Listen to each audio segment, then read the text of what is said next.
welcome to today's tip. We're going to be making a beautiful horizon spread with using some vellum, using some distress inks to get our lovely cloudy scene going first.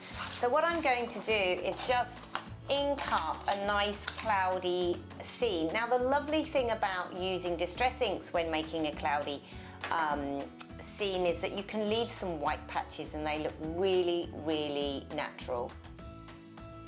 And so starting off until you've got a nice sort of light sort of peppering of colour, just start to add it onto your page and just leave those white bits as you go.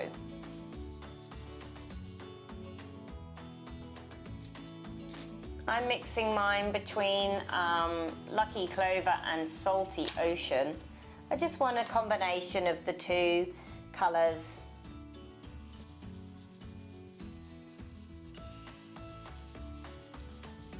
Now what I'm going to do is I'm just going to mask off this bottom section of the paper because this is not where my horizon's going to go. So I'm just going to put that down there.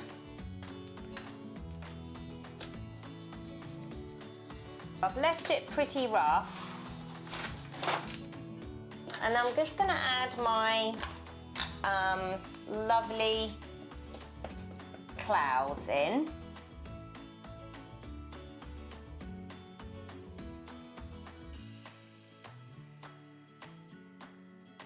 I always think that clouds go in clusters, so make sure you put them together if you can. And now for the magic. I've got some vellum here. Unfortunately, my vellum is not A4, which is a bit of a shame. And then I've just got my scissors. Now you could use a craft knife, but obviously you need to be super careful not to go all the way through. And all I'm going to do is basically score where I want the horizon lines to go. And by keeping it on the paper, I can actually see where it needs to go. I'm actually not going to cut it off completely. I'm going to leave this section completely whole so that I can just stick this down and all of those places will be in the right, all of the horizons, I'm not sure what they would be called, sunbeams would be all in the right spot. So I'm just very carefully going along and sort of scoring where I want them to be. Now if you look at the sunbeams in the traditional sense, they kind of all go outwards. So you have to think that they're never the length or the width, sorry, of the ruler. Okay, so as you can see, it looks a bit of a mess like that, but don't worry. The most important thing I would say is make sure these two sections of your horizon are left in place. In fact, I might just cut it off from there. I'll see how I go. Put that aside, and I'm just going to use my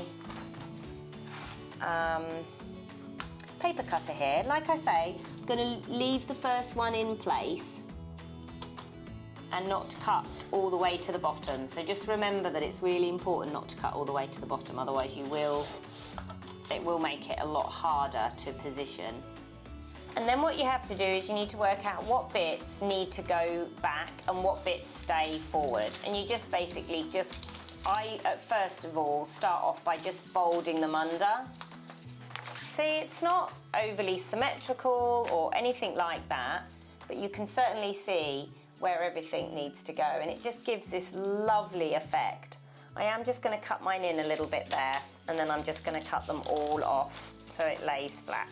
Now look how gorgeous that looks. And then all you have to do is add in your photo. I've got a lovely photo here of my kids looking into the sun, and I just thought that was absolutely perfect for this. Just going to have a little bit of an array along there. Now this needs trimming because it's certainly looking a little bit longer, a bit funny with this too much space in there. So I'm just going to pull it down a little bit. Okay, so there we have a really simple but lovely way to make your photographs shine. I hope you've enjoyed this one, and I look forward to seeing you next time.